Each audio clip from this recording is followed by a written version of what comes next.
Funded Today Nation, welcome back to Get Funded Today, the Funded Today podcast. Last Wednesday, as you might recall, we revisited our popular Life After Crowdfunding series with an episode on e-commerce and how you can make your website a cash machine. The title sounds a bit hypey, but I think you are going to love that episode. We really touched on a lot of important points, and I think just applying a little bit is going to help you. So if you've got a struggling or even a successful e-commerce website and you're wanting a bit more, that episode is for you. Now today, we're waxing philosophical once more. The topic? Freedom. The reason? We think it's the most important word in the world to focus on. And today, we'll show you why. The Funded Today podcast is brought to you by fundedtoday.com. Funded Today is a premier marketing and video agency. From startups to crowdfunding to Amazon and beyond, Funded Today has helped their clients generate hundreds of millions of dollars in revenue. If you'd like help launching or growing your business, visit www.fundedtoday.com to speak with one of their experts. Welcome back to the show. I am Zach Smith. And I'm Thomas Alvord. And just a quick reminder before we dive into the episode today, you can still download our ultimate crowdfunding success guide, fundedtoday.com/guide. Here's what our very own David Garber had to say about this guide. Our crowdfunding guide unilaterally blows away any other guides that I've seen with respect to quality of content. Hopefully you, our faithful podcast listeners, and the market at large will agree. Also, we are going to be having David on the podcast soon, so you're not going to want to miss that episode. He has probably the best voice you've ever heard, and I think hundreds of people have now said that. So if you're having a rough day, just tuning into that episode and listening to David's soothing voice is probably going to be very medicinal and beneficial to you. So anyway, with that out of the way, in our last episode, we talked about how you can create and leverage an e-commerce website to be the driving force for your online business. You're definitely going to want to go back and give that one a listen if you're really serious about becoming a serial entrepreneur. And now today, we are switching gears from brass tacks to a little bit more philosophical once more because we think this concept gets neglected more than perhaps any other in business and, quite frankly, even in our own personal lives. And today, our aim is to put a stop to that. So a little intro for you. William Wallace, one of the most iconic Scotsmen of all time, serves as a great way to kick it off. In his iconic Make It or Break It scene, Wallace is faced with convincing his countrymen to fight for the cause of freedom, when most of them were scared, outnumbered, and simply really wanted to run away. Here's how the scene unfolds. Wallace starts it with this. I am William Wallace, and I see a whole army of my countrymen, here in defiance of tyranny. You have come to fight as free men, and free men you are. What will you do without freedom? Will you fight? And then a young soldier replies, no, we will run and live. William Wallace replies, yes, fight and you may die. Run and you will live at least a while. And dying in your bed many years from now, would you be willing to trade all the days from this day to that for one chance, just one chance to come back here as young men and tell our enemies they may take our lives, but they will never take our freedom? I love that.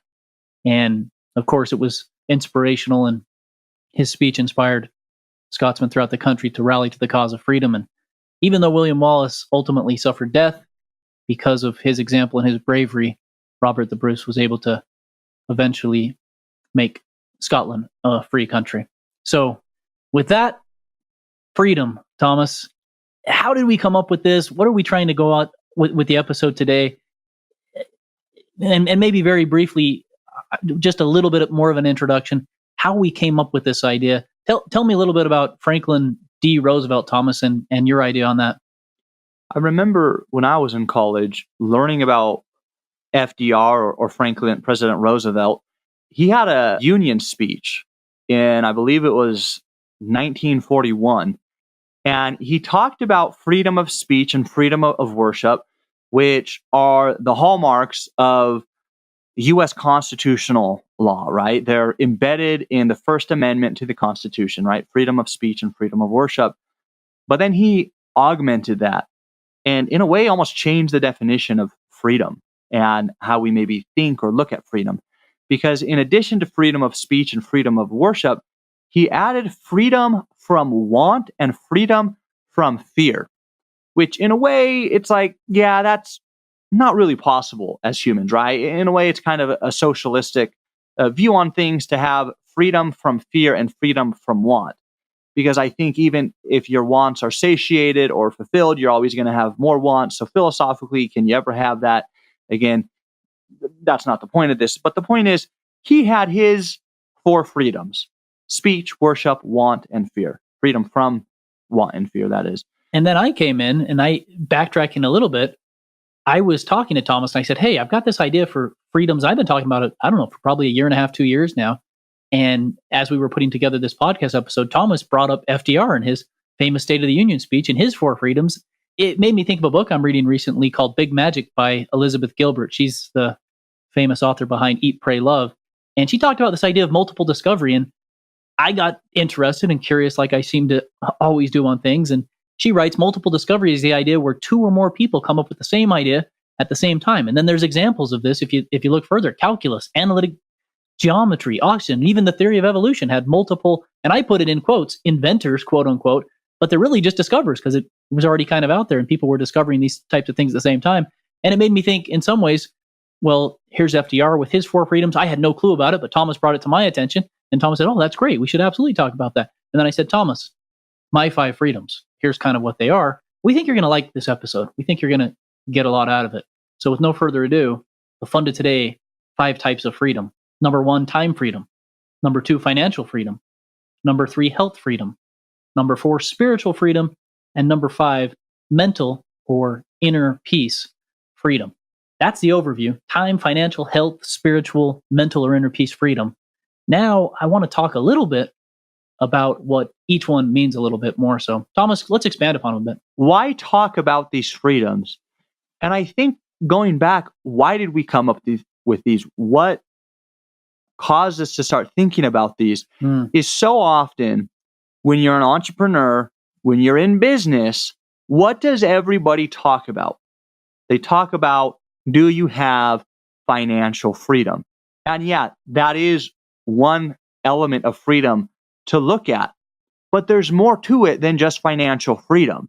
As an entrepreneur, as a business owner, as a manager, if you're maybe working at a company, what freedom are you going for? And at what cost of other freedoms? Because it's not just about financial freedom, even though that's the buzzword everybody talks about. You've probably heard this saying before if you're an entrepreneur, and if you haven't, I will gladly introduce it to you. But it's actually kind of sick and twisted, and I'll explain to you after I share it. Entrepreneurship is the only job where you quit working 9 to 5 for the boss so you can work 16 to 20 hours for yourself. And people laugh and they smile at it and they're like, oh, that's cute, that's funny. But that's the reason why these 5 freedoms need to be more focused and need to be around there, because like Thomas mentioned, what's that one hinting on? That one's hinting on your time freedom. Oh, I'm an entrepreneur. I'm free. I've got this financial freedom. I say it a little differently, Zach. Okay. Yeah, you own your own business. You don't have certain hours you have to work because you're actually working 24/7. Because even if you're not working on the business, your mind won't shut off. At least that's how it is for me. That's the mental inner peace freedom in some ways. Exactly. Your mental freedom. At what cost? At what other freedoms are you giving up? Mm-hmm. It's almost like an opportunity cost kind of thing. If waxing a little bit economical here, an opportunity cost, for those that don't know, it's simply, if I choose to go to the gym now, then I can't choose to go play a soccer game at the same time. If I choose to weightlift, then I can't run, right? When you do one thing, you lose the opportunity to be able to do another thing. If I choose to spend time on my business, then I'm choosing not to spend time with my kids, or not to spend time watching a movie, or not to spend time doing whatever else it might be. And so it is a trade-off. Exactly. And it's not just all about, because at the end of the day as well, if you're pursuing financial freedom, it's not actually just the financial freedom you're after. In reality, I would posit it's all of these freedoms that people are after in their pursuit of financial freedom. Everybody gets excited about sipping a martini by the beach and flying in your private jet and, driving the fancy Lamborghinis and all these other things that look more like financial freedom, but in reality, they don't get past. I mean, think of an iceberg, right? You just see the tip of the iceberg, and the tip of the iceberg is guy or gal at the beach, tanning in the sun, looking out at the ocean, and driving the luxury car.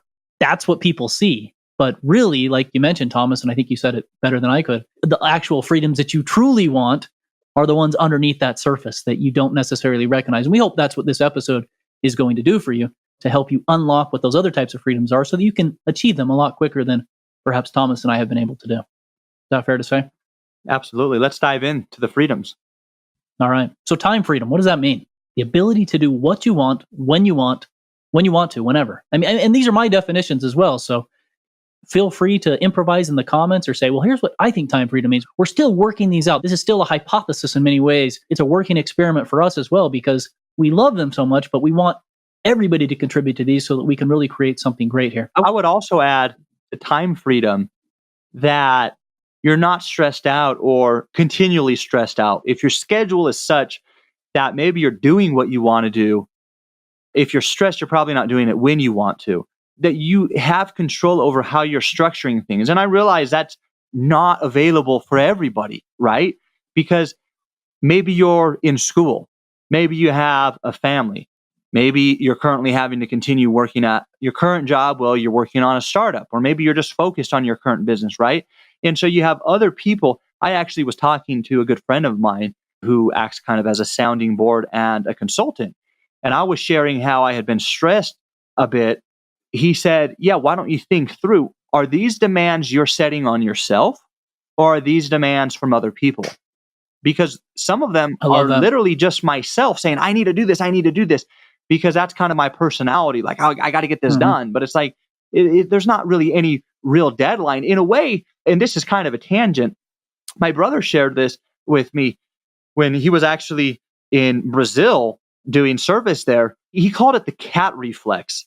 He said, it's the strangest thing that when you're walking down the street and you know you need to cross the street, you feel like you need to cross, like you see a car coming and you're like, oh, let's go cross the street right now, even though you could probably walk for another half mile before you even need to cross the street. But because something is coming, it makes you feel like I got to do this right now, even though that something that's coming has nothing to do with when you actually need to get it done. He calls it the cat reflex, right? You're driving and a dog or a cat like darts out in front of you. It's like, what the heck? Like the cat or dog could have came out at any time, but for some reason, here's this event that makes them feel, I got to go right now, but you don't really need to go right then. You really could wait, and you're putting yourself in danger. Or in this case, you're just stressing yourself with something that doesn't need to be done right then. And that's kind of like me. I feel like, oh, I got to get this done.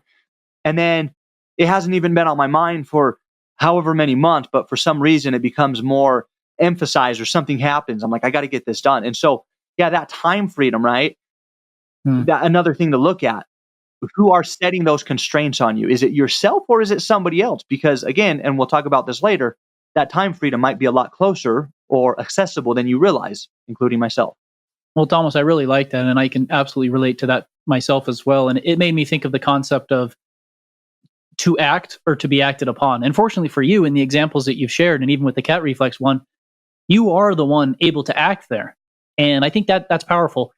The more options that we have in life where we're the ones taking the action, where we're the ones doing what is necessary, the better. Because if you're always constantly being acted upon because of somebody else, because of some other demand that you must respond to, that's definitely restricting your time freedom and probably even getting into number 5, your mental freedom as well. So the good part about your dilemma is it's more recognition. And it sounds like you're well on your way to recognizing that.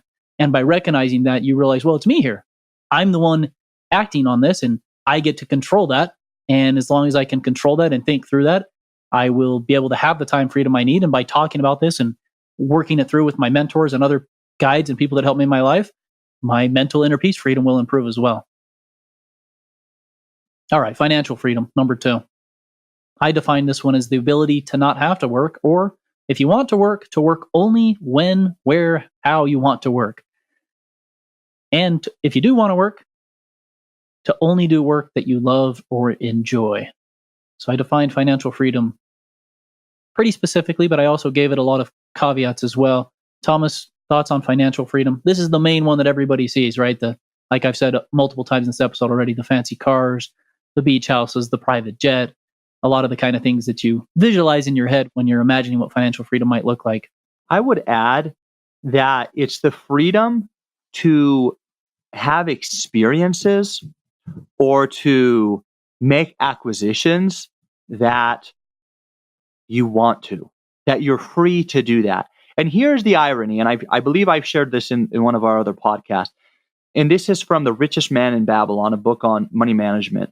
and investing and how to invest wisely and prudently. But he says something that is so true. He says, wants are insatiable. And so you have to learn to curb and limit your wants. If you look at somebody who is, say, Mark Zuckerberg, you think, man, they could just buy whatever they want. But it's so interesting. As I've looked at and thought, the more wealthy somebody gets, what happens? How do they spend their money?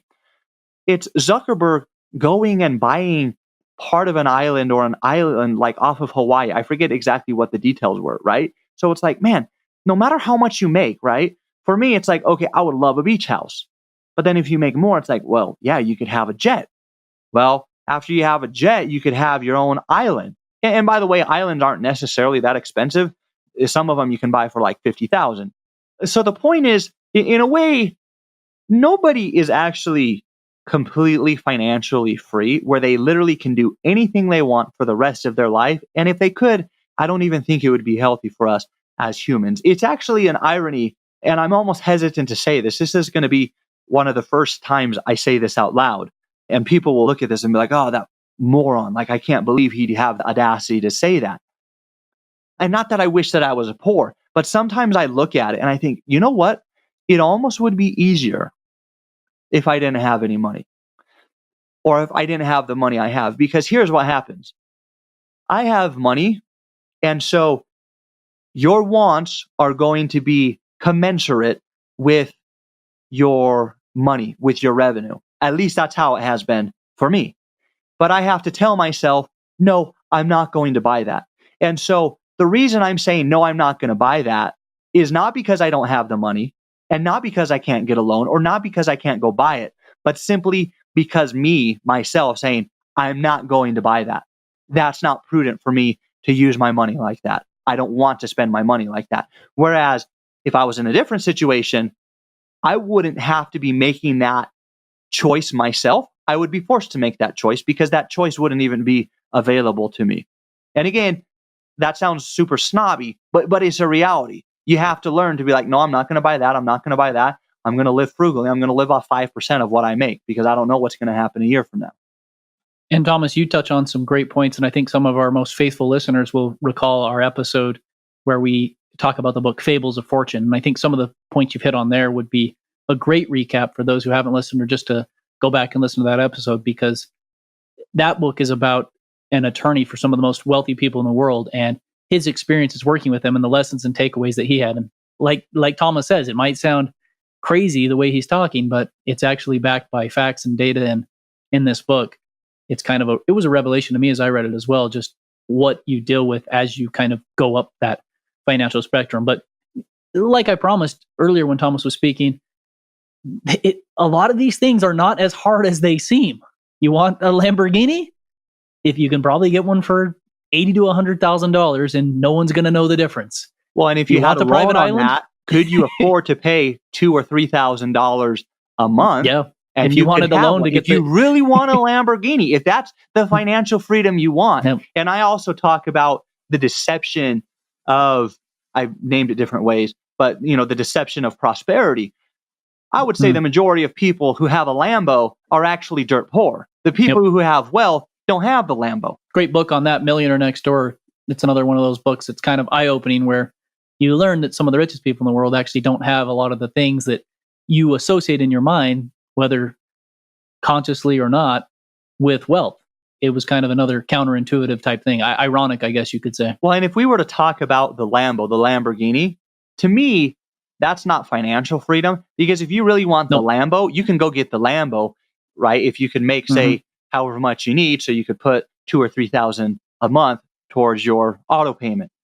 I view that more as toy freedom, that you could just go buy toys, and in a way, yeah, you could go rack up the debt and do that. But financial freedom, it's a subcategory of financial freedom. Now, let's not talk about it as debt. Let's say you wanted to buy it free and clear. You could probably buy a Lambo for $80,000 to $100,000 if you got it used.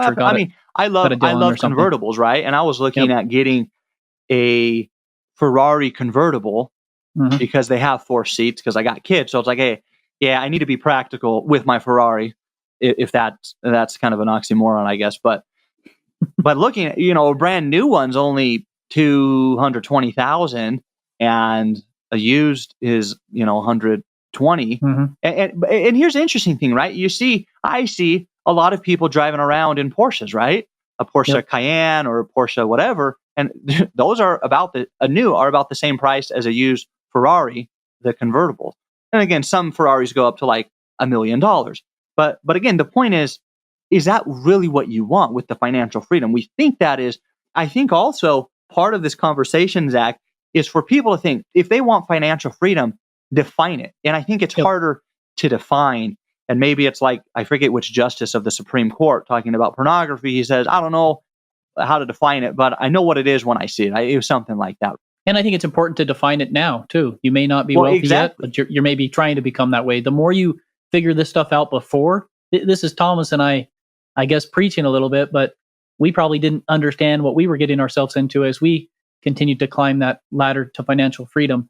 And we're telling you this now so that when you get there, you'll have a lot more perspective and a lot more control over what these definitions mean to you and what you actually want, so that your life doesn't have to radically change. It can already be, the goal of this episode is you can be free now, essentially. You can have all these things we're talking about much quicker than you ever imagined, and you don't have to go into debt. You don't have to do anything too much more crazy than you're doing now. Let me share a case study that brings us not to some hypothetical and Lambo stuff, right? But like right now, myself, I have been homeschooling my kid. I spend about an hour and a half every morning with him. And then my wife spends some time with him in the evening. And on the one hand, I like it because I love learning. And even though I'm learning, if it's math stuff, I'm teaching a multiplication. I already know that, right? But if I go back to science, and I was just mentioning to you yesterday, right, Zach? If I'm learning about amoebas and algae, it's like, I've learned about that, but relearning it is fun for me, right? Absolutely. But I look at it, and I was just telling my wife last night, I'm like, it stresses me out. The most important time for me to be doing work is in the morning, right? That's where you're going to get the best work done. And I'm spending that doing the homeschooling. I like it, but it stresses me out because if there's other stuff I need to get done, and what am I working towards, right? Because I think, okay, I'm working towards being able to get to a spot where in 3 to 5 years, I completely retire and I don't have to worry about work. And there's some other nonprofit stuff that I'm working on. I would still be working, but I'm not working for money, right? I'm not working to build a business for revenue. That's already covered. But the reality is right now where we're at, and a team that works and does stuff, if I work 2 hours a day and just did Funded Today stuff, it would work out. It would be fine, right? So it's this weird situation because I'm like, okay, I don't have time really to be spending with my kid doing the homeschool in the morning because I want to build this so then I can retire to then spend time with my kid. It's this weird situation where even though mentally, like emotionally, it's something hard, right? It's different. Even though you talk about it intellectually, it's learning how to look at these items because it's not like, hey, here's the truth. It's very clear, just go do this, right? It's seeing these principles or seeing them in a new light or considering them from a different angle and then realizing how do these principles apply to me? Because I think for myself, do I have the financial freedom? The answer is yes and no. Kind of like I say, whether you think you can or you can't, you're probably right. Do you think you have the time or you don't have the time? You're probably right. Do you think you have the financial freedom or not? You're probably right. It's actually probably both. And it's really just how you look at a situation that emotionally you're going to feel like, kind of like the cat, right? Do you feel you need a cross right now or not? It's really just your perception. One of our company core values at Funded Today, perspective is a private experience. I was told that by a philosopher from Harvard when I was going through some tough times in my life. And I've kind of held that with me ever since. And it truly is. Whether you think you can or you can't, you're probably right. Perspective is a private experience is probably another way to say that. I want to go nuts and bolts on financial freedom just very briefly. The idea is to not have to work. So let's talk about money because everyone wants to talk about money. Here's the way to do it. Figure how much money you are spending every month. Look at your credit card, look at your debit card, look at your bank statement. Go back over the last year, divide that number by 12. So let's say you spend, let's make the math easy. Let's say you spend $120,000 a year. So you divide that by 12, you spend $10,000 a month. Obviously, you may spend more, you may spend less. Now, in order to have financial freedom, you have to make $10,000 a month. It's as simple as that. to make that money, according to our definition, you need to make it without working. Or if you are working, it's because you actually want to do it because it's work that you love and you're only working when you want to do it. So those are the definitions behind that. So then you say, well, how can I get there? As soon as you're there and you have $10,000 a month coming in, you are financially free, right? I mean, we can get into all of the nitty gritty. Well, you got to make maybe 15,000 because you got to pay taxes and state taxes and you've got other stuff. You can get into the weeds and all that. But the point is, it's as simple as figuring out how much your monthly expenses are, figuring out how much revenue you need to match that, and then defining your financial freedom by only doing work you love and only working when you want to work, and then you're financially free. And for me, get this, I only need about $4,500 a month. And I'm financially free. That's me. My situation maybe is a little different because all my cars are paid off, all my houses are paid off, that sort of thing. And so my monthly expenses maybe aren't as high as others, or maybe they're pretty much in line with the average American. I don't know. I haven't necessarily looked at that. But if I can make $4,500 a month, I'm perfectly fine to do whatever I want to do in terms of my other freedoms, because my financial freedom is absolutely taken care of. And fortunately for me, that $4,500 a month comes in passively and residually through lots of different things that I have, whether investments, residual income, the businesses that I've created and other people working for me, all those sorts of things. Those are episodes in and of themselves, but financial freedom is as simple as defining what your expenses are, figuring out how much revenue you need, and then defining the work required to get to that revenue as being work you love, work you do when you want to do it, and then you're there. And I think a lot of people, again, don't realize that, Thomas. It's not like I need $1 million in my bank account. I've actually said this 100 times. Would you rather have $1 million in your bank account or 10,000, 20,000, whatever the number is, a month coming in passively for the rest of your life? And for me, it's obviously the latter. I'd rather just have money coming in passively the rest of my life because, sure, I could take the $1 million, I could invest it, I could do all those other things, but then that's getting into my mental health freedom. That's getting into my time freedom potentially to manage it. And that's potentially affecting my financial freedom because if I somehow destroy that nest egg, I'm not financially free anymore. So for me, passive income coming in the way I want it to come in with work that I love doing is financial freedom. And that's my definition of it. What do you think, Thomas? Anything else to add on that one? I don't know if I'd have too much more to add. And I don't think there's one definition, but if that's something people are looking for, how would you define it? Is it the ability to do the activities you want, or is it the ability to not have to work anymore for the rest of your life? And I think it will be different for each person. Agreed. All right, number 3, health freedom. And I've been defining all of these as the ability, time freedom, the ability to do what you want, finance freedom, the ability to not have to work, health freedom, the ability to do what you want when you want because your health fitness does not restrict you. I probably should say the freedom to do what you want, because each of these are freedoms. I'm defining freedoms as abilities, and maybe that's not the best word choice either, but health freedom, the ability to do what you want, when you want, because your health, your fitness does not restrict you in any way. Thomas, I think you've got all kinds of good personal examples from this one, and I probably have a couple from my life as well. In fact, I probably came up with these freedoms because of dealing with some health freedom things. I was working so much on business and I was slaving away so much as an entrepreneur that I kind of let my health get away from me. I didn't necessarily get fat or overweight, but I wasn't the Zach Smith athlete that I always kind of envisioned myself. And that was kind of like a stare in the mirror, oh no, what have I done kind of moment. And then I also had a couple health scares where I realized I needed to start exercising more. I needed to start eating healthier and all kinds of things like that. Because although I had time freedom, although I had financial freedom, although I had all the other freedoms we're talking about, my health freedom was severely restricting things. And in essence, I had none of the freedoms because my health was not where I needed it to be. Yeah, I would add being able to live healthily and pain-free. And I realize that might not be a freedom or a luxury that everybody has. Some people might have a disease they get or be born with a certain condition. But to the extent that we have influence over what we take into our body and what we do with our body, to have that freedom. I know the next freedom is spiritual freedom, but in terms of health freedom, freedom from drugs, from alcohol addiction or abuse, to have that freedom to be in control.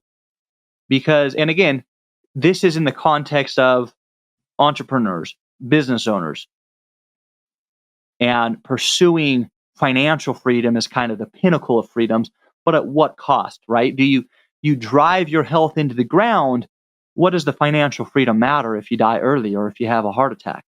So that health freedom is recognizing, and I think for any of these, right?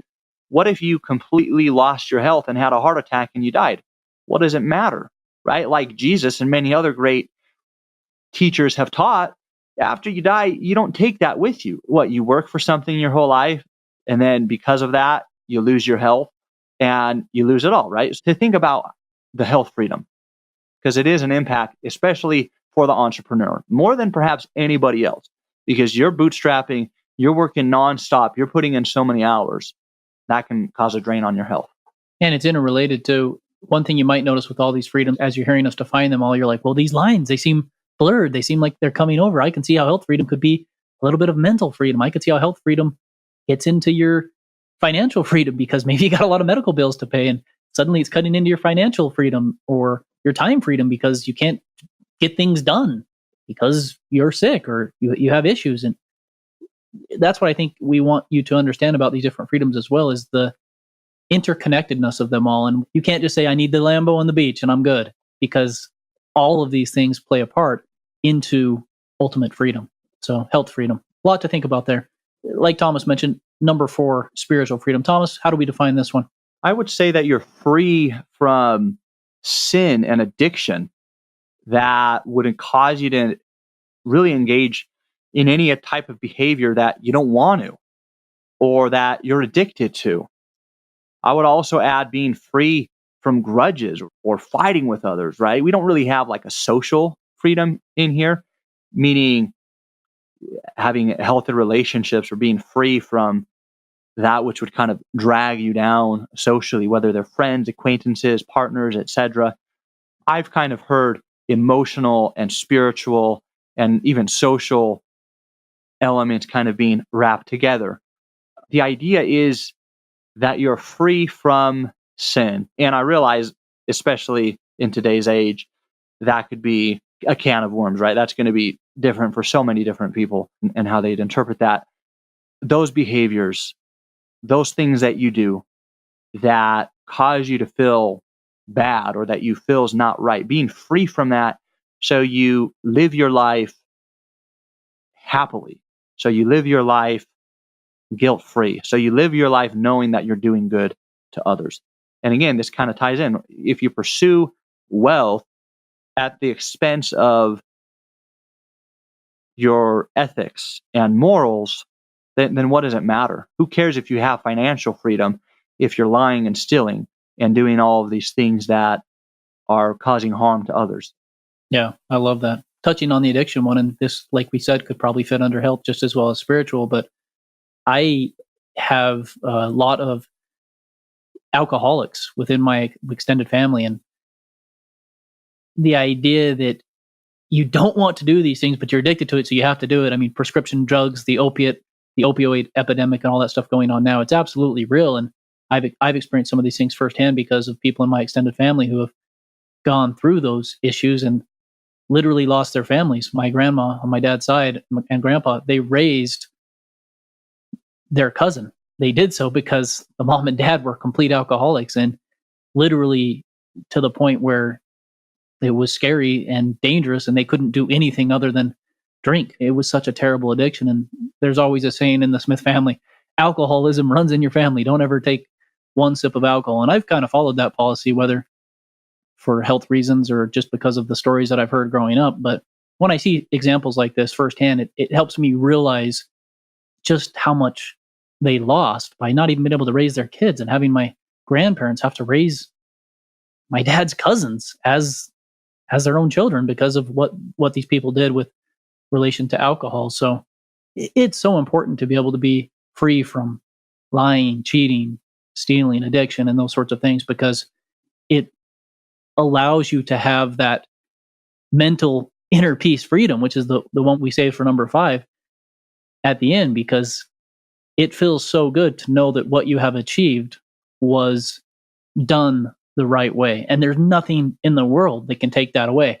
I've been pitched on businesses, and I've even considered businesses before where it looked very lucrative. It looked like I could make a lot of money, but it didn't ring well with my conscience. In fact, in one place, I would have made millions of dollars, but I just felt a very strong impression to get out.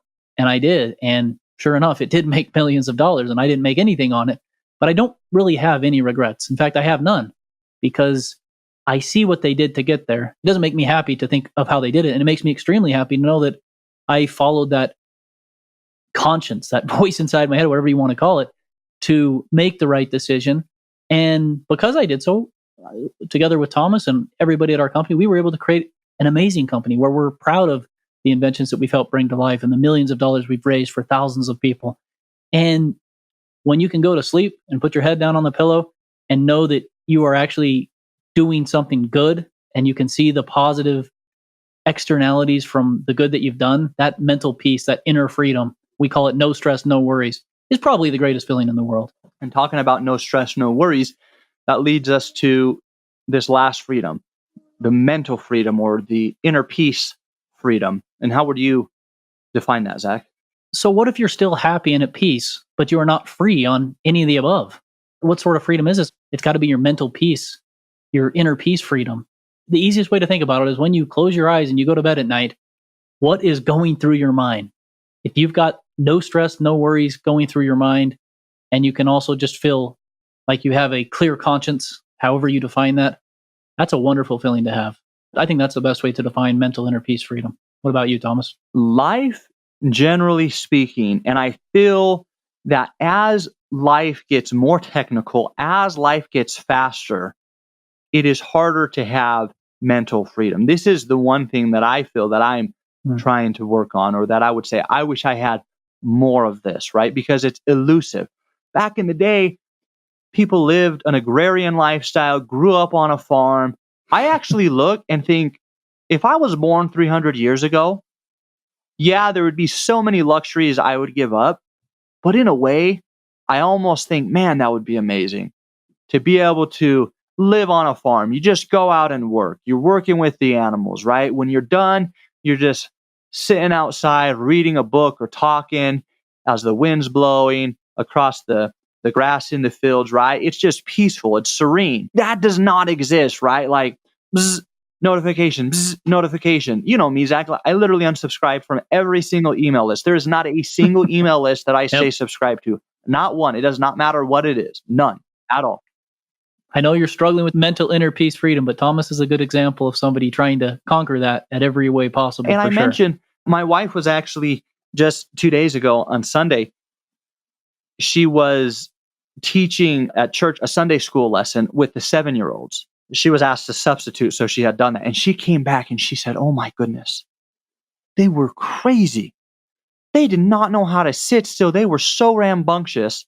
And my 7-year-old, I was like, oh, how was William? She's like, he actually sat there. I was like, oh, I wonder if that was because like my wife was there, or if he's usually like that. Anyway, I was thinking, I wonder in the future, I told this to my wife. I said, I think in the future, there's going to be an epidemic. And the epidemic will not be financial. It will not be health. It will not be some of the other epidemics that we used to have in the past, or that we have now, say with obesity. But the epidemic will be an epidemic of focus, that nobody will know how to focus, because kids are growing up on screens. We're exposed to screens.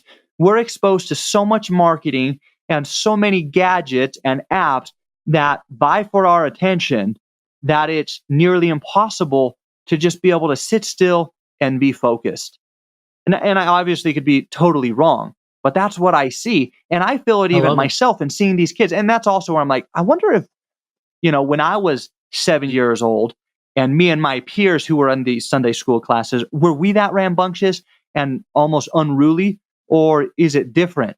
I think it's different, because I can even see and feel it with myself, right? And having to create habits to say, no, if I'm out on a date, I don't look at my phone, or the harder one, I'm done with work, I'm at home with my kids. So yeah, I'm there, but am I actually present, right? compartmentalizing things is so much harder in the 21st century because everything is blurred as one. Your phone is your workplace a lot of the times, and your email lives everywhere, and your notifications are incessant. And again, let's talk about the opioid epidemic. Let's talk about anxiety. Let's talk about depression.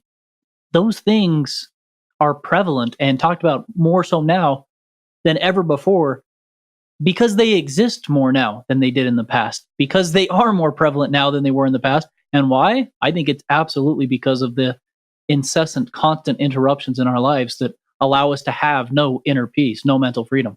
I really feel that this freedom, in a way, really influences and impacts all of the other freedoms because it's what gives us control, in my opinion, for how we run our day, for what we go spend our time on, and for even how we view the world and being content and happy with it, say with our financial freedom or our health freedom. Mm-hmm. And so that mental freedom, I have right here, Time did a magazine that was just on.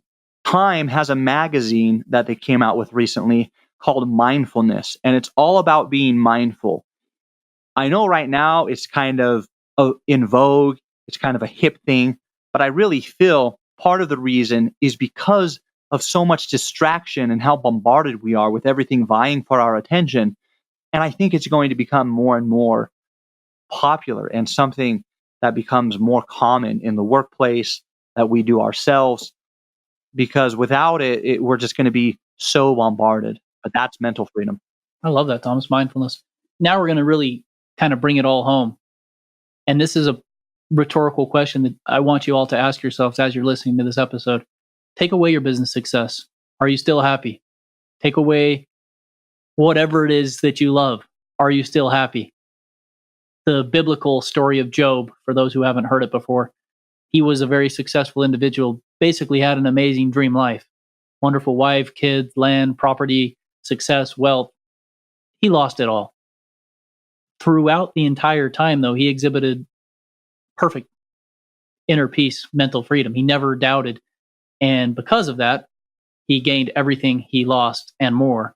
And I think there's a powerful principle in that story because, like Thomas mentioned, if we have that inner peace, if we have that mental freedom, and that is our anchor, it allows us to get through anything else in life so that we can ultimately come out on top.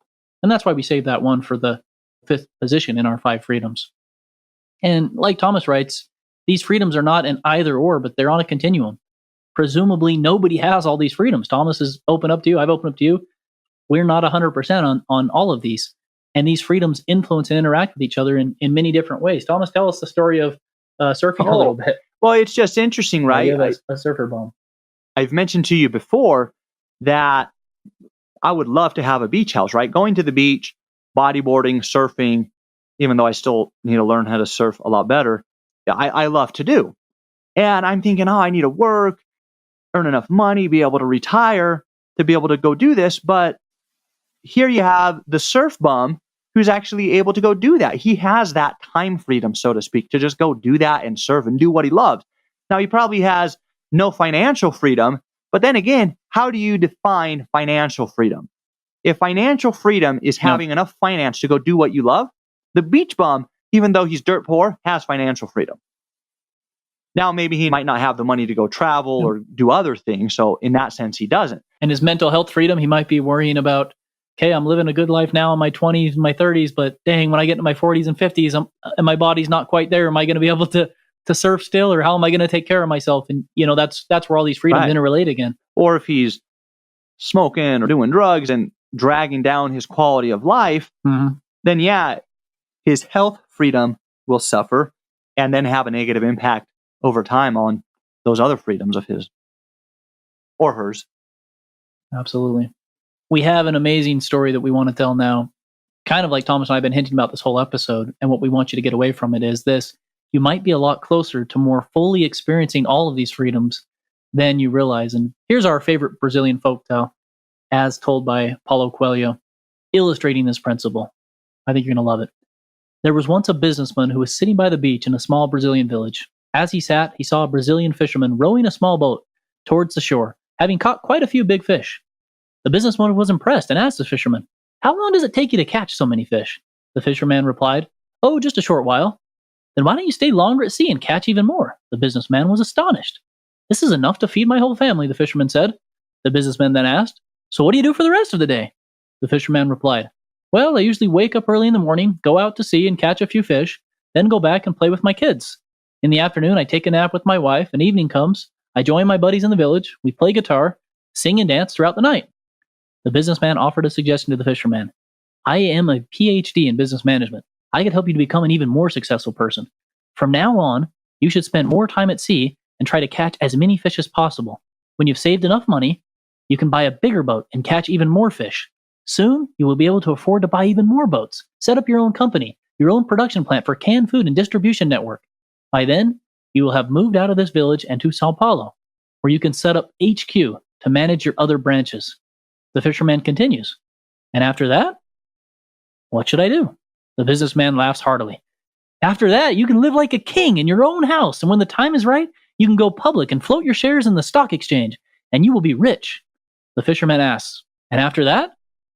The businessman says, "After that, you can finally retire, you can move to a house by the fishing village, wake up early in the morning, catch a few fish, then return home to play with your kids, have a nice afternoon nap with your wife, and when evening comes, you can join your buddies in the village, play the guitar, sing and dance throughout the whole entire night." The fisherman was puzzled. Isn't that what I'm doing right now? I just love that story.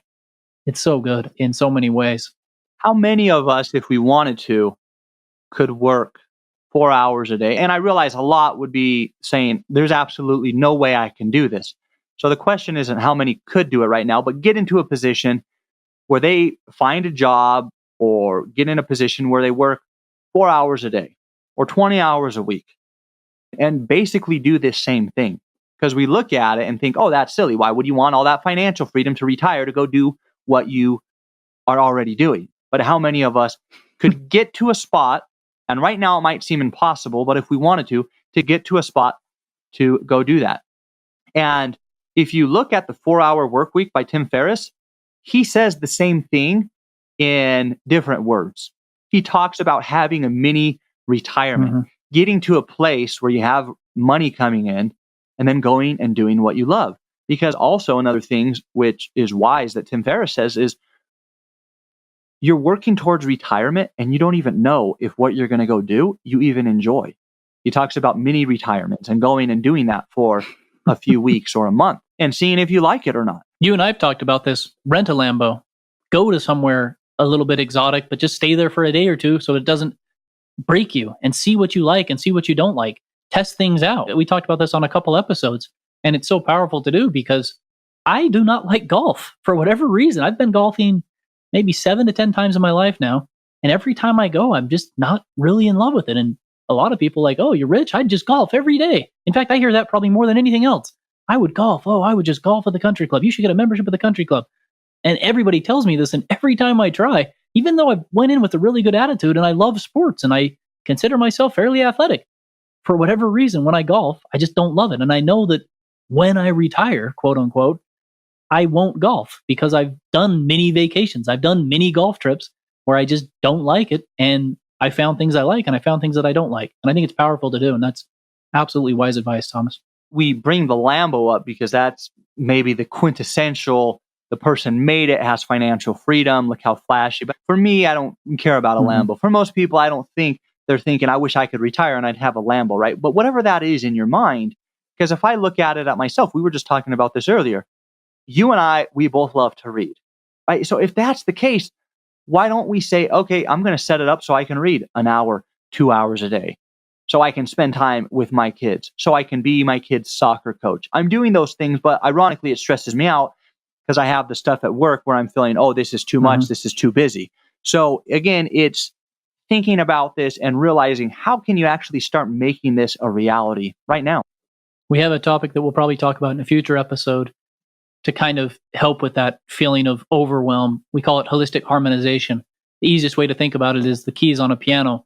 If you play them disjointedly, it's not going to sound very beautiful. But when all the keys are played in harmony, it sounds amazing. So many people in life talk about balance, and I hate the word balance. It's kind of counterintuitive, I guess you could say, but I don't believe everything's black and white.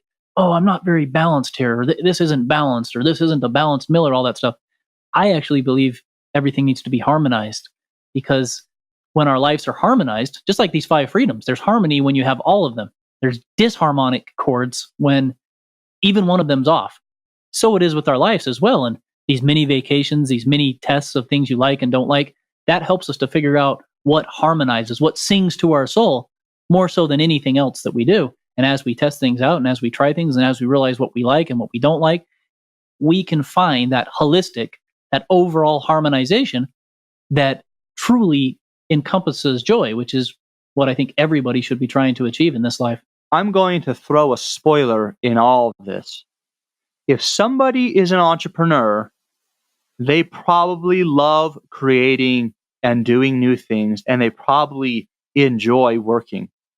Because when you do work you love, it doesn't feel like you're working at all, right? But that is so true.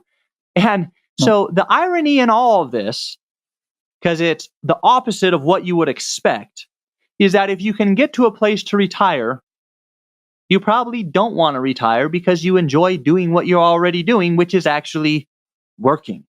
Now, maybe there's other stuff you want to do, but you actually love that. Working. It's similar to what we were just talking about yesterday, Zach. If you donate or give money to the poor, in a way, you might not be helping them. It may be that they need money, but it very well may be that they need to push through and struggle through that. And because we were talking to my situation and my in-laws being in a place to be able to help me and my wife, but didn't, right? So the time we needed the money, they didn't give it to us. However, they have stuff set aside. So when they die, some of those assets would come to me and my wife. But the irony is, at that point, we don't need it. So in a way, when you really need the money, you shouldn't get it. And when you eventually get it, you don't need it. In a way, retirement for an entrepreneur, I think, is similar. Once you get to the point of retiring, you don't want to retire because you're going to love what you're doing. If you're an entrepreneur creating value, creating businesses, it's an adventure and it's fun. And like we said before we told that story, it is likely the case that you aren't too far away from more fully experiencing all of these freedoms. Isn't that the truth? Spiritual and mental freedom, anybody can seek for and access right now. You can start meditating or praying just 5 minutes a day. You can start working to give up an addiction right now. You can forgive someone right now. Health freedom can be yours by literally getting up off your butt after listening to this and exercising and eating healthier and getting into a routine. Time freedom seems to be perhaps one of those most elusive freedoms, yet by using the principle of Pareto 80-20, you can look at the 20% of your causes that consume 80% of your time and see how you can change or modify those and do what Thomas has done. Unsubscribe from constant, incessant notifications. Make your life simpler. Control your time. Find ways where you're the one acting and not being acted upon, and modify your life accordingly. And financial freedom may seem impossible to obtain depending on your goals. However, just like Paulo Coelho's fishermen, we might ask ourselves, do we actually already have all the financial freedom we want and need? Ask yourself, what freedoms did you wish you enjoyed more of? Make a plan and just increase a couple of those over the next few days, over the next week, over the next month, and watch your life change so quickly. The irony is that you are free to decide whether to try to increase your freedom in any one of these categories we just mentioned, or to do nothing. So I guess the question is, will you use your freedom to increase your freedoms even more? Okay, it is now that time for the Funded Today Products of the Week, and I have a pretty cool one. You might not know this about me, but I have dealt with elbow and joint-related issues in my arms for years, and so this one immediately stood out to me. It is on Kickstarter right now. As of the recording, there's only about 16 days left, so you might have to catch it on Indiegogo on demand or on the website, but I would be remiss if I didn't give this one a shout out. It's called Mozen or Mauzen, and it's spelled Mouzen. This is the world's most beautiful ergonomic armrest, and I'm not just saying that. This thing is an absolute piece of art. It essentially makes it so you have a pivot point where your mouse pad and where your desk would normally meet up together. And so when you're moving around your mouse, this mousing is pivoting with your arm to reduce fatigue and just wear and tear on your arm. It's amazing to think that little simple mouse scrolls and clicks and pointers can cause so much damage. But believe me, as a serial entrepreneur, having done this for the better part of a decade now, I can tell you that if you don't take care of your arms and your joints, you will have pain and problems more quickly than you realize. So check this one out. I think it's not only beautiful, it's going to help you with some of the health concerns that you have by optimizing the position of your wrist and reducing some of that stress, preventing carpal tunnel potentially. So check it out, Mouzen, Mouzen, on Kickstarter right now. Thomas, what do you got for us? I have a very interesting product, but before I share, I want to share a tangent, a funny YouTube video. I'm not exactly sure what you would have to search for, but right now it is becoming a problem where people love to go and steal packages off of people's porches. And so there's this engineer who thought, I'm going to create a solution to this. Now, this is not the product, but this is a solution to this problem. What he did, he rigged up this little contraption and he put it in a box. So it looks like he had gotten a package, but it was actually this little contraption. And inside the box was 4 cell phones that would turn all of the cameras on once it was moved. And the GPS in the phones would show where the phones were so he could track it down. And when the phones were on, they were recording so he could see what would happen. And he created this contraption that when the people came and grabbed the package and then ran off with it and took it in their car, usually they'd open it in the car. Once they opened the package, it would actually cause glitter to spin and get wherever they're at filled with glitter. And obviously glitter is so annoying. I hate glitter because it makes a mess and sticks everywhere. So it would spin glitter everywhere and make a mess. And then it had all these stink bomb spray, or it was like a stink bomb can spray that would start spraying like so it smelled absolutely horrible and sprayed glitter everywhere. And basically to teach a lesson to these people who were stealing packages. It's actually very humorous because you can see the reactions of these people like, what the heck is this? Oh my, get this out of the car. Anyway, so we have a product that's similar, but a little more functional. What it is, it's called the iDoor Box. And the iDoor Box is a little container, or I guess slightly big container, that you can put in front of your door and then hook on to your doorknob that can't be removed. And basically, when the mailman or whoever's coming to deliver the package, they just put the package inside this container and then close it, and it locks. And if you have, say, a second package coming or a third package, on the delivery instructions, you would just specify what the code is. Whoever's delivering it would be able to unlock the compartment and then put the package in. So it protects you from somebody stealing your package. And they've actually already been running it. They already have case studies. It's been working out well. So now they're really mass producing this and they're on Kickstarter. Check it out. It's the iDoor Box. So if you're not a mechanical whiz kid engineer and you don't want to build your stink bomb glitter machine, get the iDoor Box. I think it'll solve a problem that's happening quite a bit more often than ever. And that's our Funded Today Products of the Week. Thanks again for listening. Thanks for tuning into the Funded Today podcast. We hope that every bit of knowledge, insight, and information that you learn here will help you increase your time freedom, your financial freedom, your health freedom, your spiritual freedom, and then you'll put it all together with your mental freedom, your finances, your health, your spirituality, and your mind. As Christ said, the truth will set you, make you free. Everything we learn in all areas of life can make us more free if we are wise and put that knowledge into action. So make it happen. Make this your best week of the year.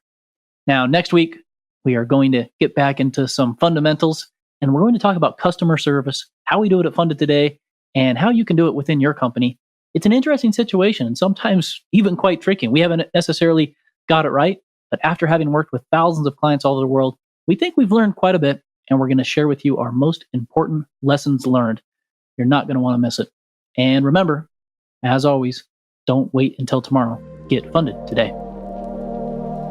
Funded Today is the worldwide leader in rewards-based crowdfunding on Kickstarter and Indiegogo. Combined, they have raised over $200 million and counting for thousands of new ideas and inventions worldwide. If you've got an idea for a new product or invention, visit fundedtoday.com.